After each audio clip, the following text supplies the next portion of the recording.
చాలామంది పేషెంట్స్ మమ్మల్ని అడుగుతూ ఉంటారు, ఈ ఫోటోలో చూపించినట్టుగా పన్నుకి చిగురికి మధ్యన గ్యాప్ ఎందుకు ఫామ్ అవుతుంది, పన్ను విరిగినట్టు ఎందుకు అవుతుందని అడుగుతూ ఉంటారు. దీనికి మెయిన్ రీజన్ వచ్చి రాంగ్ బ్రషింగ్ మెథడ్. చాలామంది పేషెంట్స్ని మీరు ఎలా బ్రష్ చేస్తారని అడిగినప్పుడు ఇలా అడ్డంగా బ్రష్ చేసి చూపిస్తూ ఉంటారు.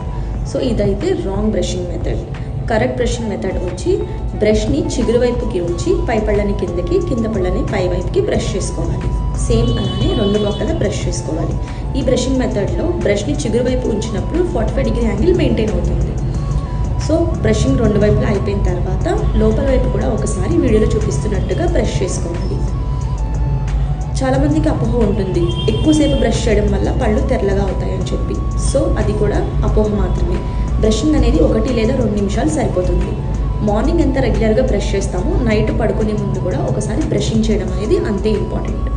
సో హెల్దీ టీత్ కోసం ప్రాపర్ బ్రషింగ్ మెథడ్ కూడా అంతే ఇంపార్టెంట్.